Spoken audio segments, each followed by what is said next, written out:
ตัวนี้เป็นไก่ปลาน้ำสองครับตัวนี้สวยงามมากตัวนี้สวยงามมากเลยตัวนี้ไก่ปลาน้ำสอง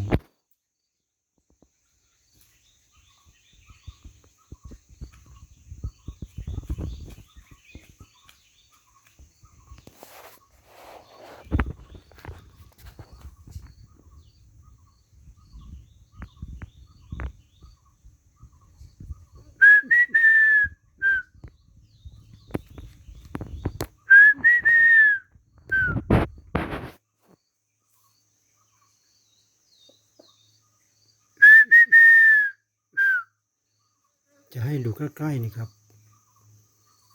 ไก่ปลาแท้มันก็จะสวยแบบนี้ครับตัวนี้เป็นไก่ปลาน้ำสองครับก็ยังสวยอยู่ครับ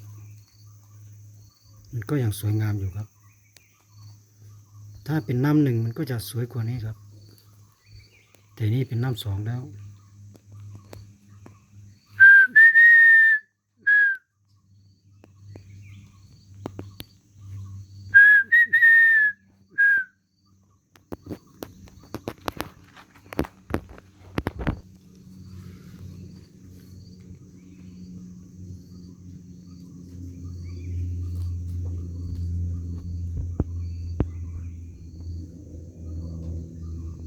ต้องผูกเชือกไว้ครับ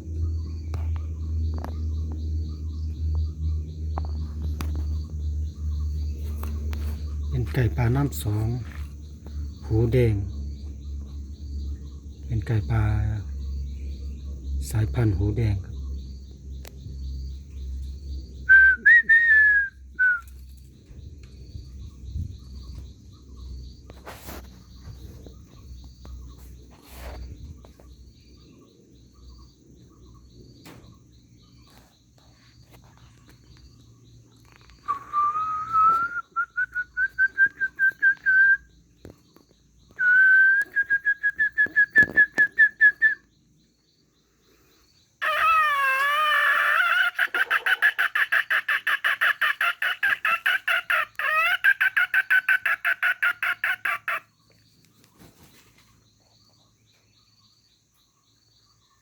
มันจะคันนะครับ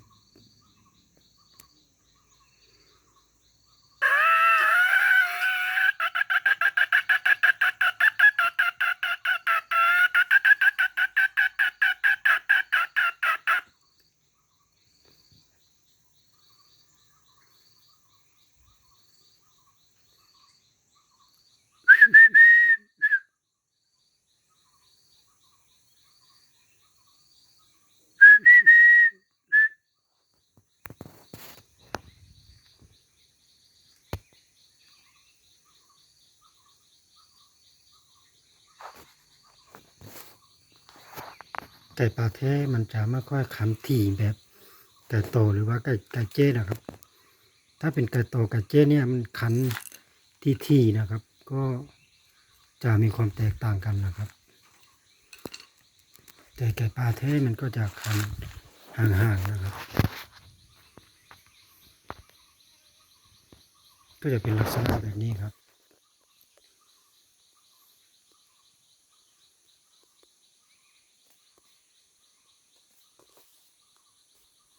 ไก่ปลาแท้ตัวที่สีแดงอ่อนมันก็จะเป็นตัวใหญ่ถ้าเป็นสีแดงเข้มมันก็จะเป็นตัวเล็กนะครับก็จะมีอยู่2 สายพันธุ์ไก่ปลานะครับ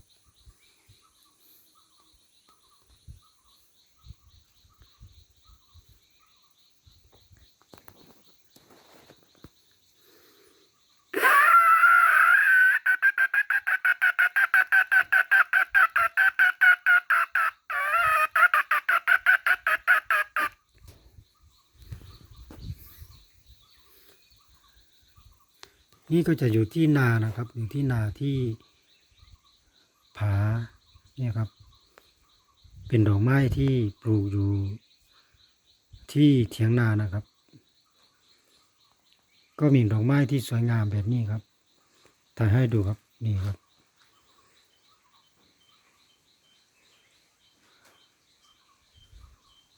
ผมก็จะปลูกดอกไม้อยู่แถวนี้ครับผ ผมชอบดอกไม้แบบนี้ครับผมก็ปลูกดอกไม้อยู่ที่เถียงนานะครับ ก็เป็นลักษณะแบบนี้ ก็จะเป็นอากาศที่ดีนะครับ มีดอกไม้แล้วก็มีไก่ป่ามีเสียงไก่ป่าแล้วก็มีดอกไม้มีต้นไม้แบบนี้ก็จะรู้สึกว่าเป็นอากาศที่บริสุทธิ์นะครับ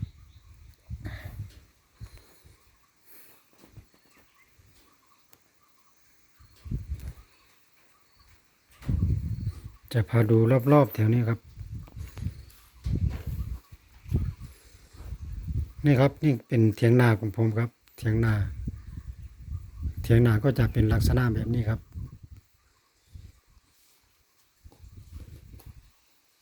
นะครับกระสอบสีขาวนั้นก็จะเป็นขี้งัวนะครับเป็นขี้งัวเอามาทำเป็นปุ๋ยชีวภาพแล้วก็ไอ้นั่นครับไอ้นั่นก็จะเป็นที่ใส่ขี้งัวครับใส่ขี้งัวเพื่อที่จะมาทำเป็นปุ๋ยชีวภาพใส่ผักใส่ผลไม้อะไรต่างๆประเภทนั้นครับนี่ครับก็จะอยู่กับธรรมชาติที่สวยงามนะครับก็มีกล้วยอยู่ที่นั่นด้วยนะครับกล้วยเครือมันใหญ่มากครับนี่ครับก็จะอยู่กับธรรมชาติที่สวยงามนะครับก็พามาดูไก่อีกทีครับไก่ป่าเทนะครับมันก็จะอยู่ลักษณะนี้ครับ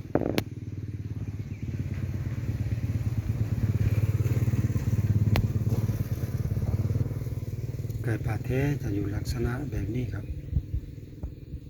นี่ครับ